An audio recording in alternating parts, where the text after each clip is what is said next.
কেউ এতটা ধনী নয় যে সে তার গতকালকে কিনতে পারবে, আর কেউ এতটাও গরিব নয় যে সে তার আগামীকালকে বদলাতে পারবে না। একটা পাথর কুকুরকে মারলে কুকুর ভয়ে পালিয়ে যায়, ওই পাথর একটা বিড়ালকে মারলে বিড়ালও ভয়ে পালিয়ে যায়। কিন্তু একই পাথর কোনো মৌমাছির চাকে মেরে দেখো, তারা ভয়ে পালিয়ে যায় না, উল্টে যে পাথর মারে তাকে পালাতে বাধ্য করে। এটাই হচ্ছে সংগঠন।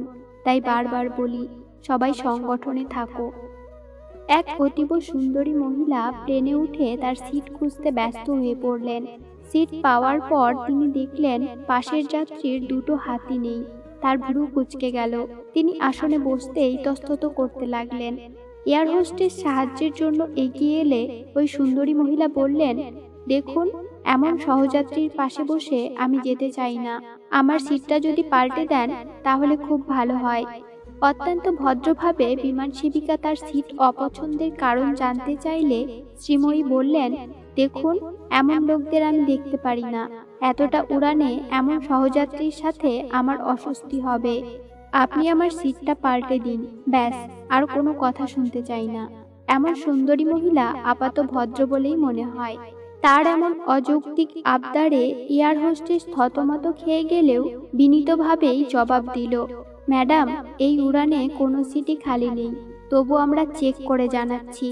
আপনি ততক্ষণ আপনার সিটে বসুন। আপনি তাড়াতাড়ি দেখুন, আমি দাঁড়িয়েই থাকি। কয়েক মুহূর্ত পরেই ফিরে এসে বিমান সেবিকা নম্রভাবে জানালো, ম্যাডাম, আমরা দুঃখিত, এই উড়ানে ইকোনমি ক্লাসের সব সিটই ভর্তি। তবু আমাদের পলিসি হলো প্লেনে ওঠা যাত্রীদের সর্বোচ্চ পরিষেবা দিয়ে তাদের সন্তুষ্ট করা। আপনি আর একটু ধৈর্য ধরুন, আমরা ম্যানেজমেন্ট টিমের সাথে কথা বলে কোনো ব্যবস্থা করতে পারি কিনা দেখছি।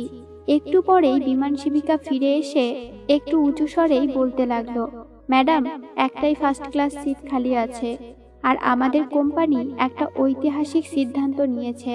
কোনো কোম্পানির ইতিহাসে এই প্রথম কোনো ইকোনমি ক্লাসের যাত্রীকে সেখানে বসানো হচ্ছে, কোনো অতিরিক্ত শুল্ক ছাড়াই।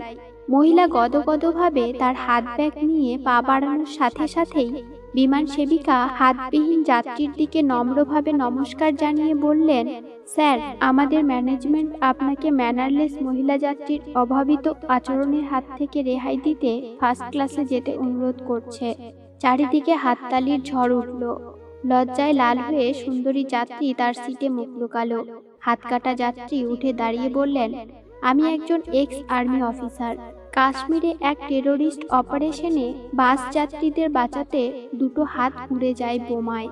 আমি যখন দুজনের কথোপকথন শুনছিলাম নিজেকেই ধিক্কার দিচ্ছিলাম।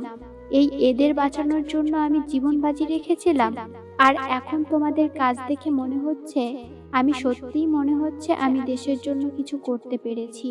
তিনি পা বাড়ালেন। লজ্জায় মিশে শ্রীমতী সুন্দরী সিটে মুখ লুকালেন।